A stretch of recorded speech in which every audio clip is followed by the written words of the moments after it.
အိမ်ဖြူတော်ဆိုတာပေါက်ပန်း40တွေ့ကြရလို့ဝင်လို့မရဘူးအားလုံးပဲမင်္ဂလာပါစူပါဖွတ်ဘော်အိတ်ထဲမှာတင်ဆက်ပေးနေပါတယ်မိတ်ဆွေတို့အနေနဲ့အမေရိကန်မှာရှိတဲ့အိမ်ဖြူတော်ကိုသိကြမယ်ထင်ပါတယ်ဒီလိုအိမ်ဖြူတော်ဆိုတာပေါက်ပန်း40တွေ့ကြရလို့ဝင်လို့ထွက်လို့မရတဲ့နယ်ပယ်ဒေသတစ်ခုလည်းဖြစ်ပါတယ်အိမ်ဖြူတော်ကိုတမရတဦးရဲ့လက်ထက်မှာတောင်မှဝင်ထွက်ဘူးသူကလက်ချိုးရည်လို့ရပါတယ်ဒါပေမဲ့ဘောလုံးလောကရဲ့အတူမရှိကမ္ဘာမှာအကောင်းဆုံးဘောလုံးသမားလို့တင်စားရလောက်တဲ့ရိုနယ်ဒိုကတော့အိမ်ဖြူတော်မှာ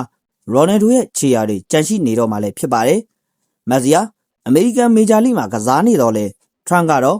မက်ဆီကိုတိတ်ပြီးတော့တိပုံမပေါ်ပါဘူး။ဒါကလည်းအစမ်းတကျတော့မဟုတ်ပါဘူး။ကစားရနယ်ပယ်ဒေတာတိုင်းမှာဘရင်တစုလိုဖြစ်နေခဲ့တဲ့ရိုနယ်ဒိုနဲ့ဘာစီလိုနာတသင်းထဲမှာပဲခြေစွမ်းပြနိုင်ပြီးတော့ PSG ကိုရောက်တော့ကြာရှုံးခဲ့တဲ့မက်ဆီလိုလူစားမျိုးနဲ့ရိုနယ်ဒိုလိုလူစားမျိုးရဲ့ပုံရိပ်ကအကွာကြီးကိုကွာဟနေပါတယ်။မိတ်ဆွေက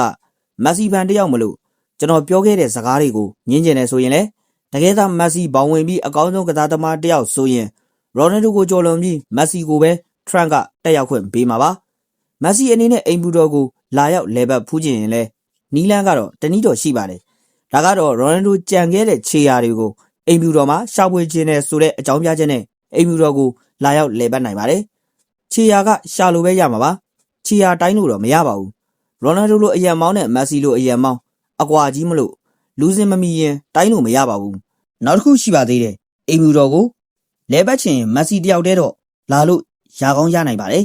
သွားလျာခေါ်သွားတတ်ပြီးအိမ်သာတက်ရင်တောင်မှဘာစီလိုနာကစားသမားဟောင်းနေနဲ့အာဂျင်တီးနားသားတွေပါမှာတရေဘောကြောင်တဲ့မက်ဆီအနေနဲ့အိမ်ဖြူတော်ကိုတော့ဒီလိုမျိုးပေါက်ပန်း40ခေါင်တွေကိုတော့ခေါ်လာလို့မရပါဘူးမက်ဆီဖန်နေအနေနဲ့ဂုတ်ဆိုတဲ့ရိုနယ်ဒိုကိုအတုခိုးပြီးဘောင်းဝင်ကျင်နေတဲ့မက်ဆီကိုလူရဝင်ခြင်းအရက်ပဲအရင်ရှေ့အောင်လောက်ပါအောင်လို့ပြောချင်ပါတယ်ဟုတ်ကဲ့ပါခင်ဗျာဒီနေ့ဗီဒီယိုလေးကတော့ဒီလောက်ပါပဲနောက်နေ့ဒီမှာလည်းအားကစားနဲ့သက်ဆိုင်တဲ့အကြောင်းအရာတွေကိုတင်ဆက်ပေးသွားမှာဖြစ်တာကြောင့်ကျွန်တော်တို့ရဲ့ channel လေးကို like and follow ပြုလုပ်ခဲ့ကြဖို့တောင်းဆိုချင်ပါတယ်အဆုံးထိနားဆင်အားပေးခဲ့တဲ့ပရိသတ်တယောက်ချင်းစီတိုင်းကိုကျေးဇူးအထူးပဲတင်ရှိပါတယ်ခင်ဗျာ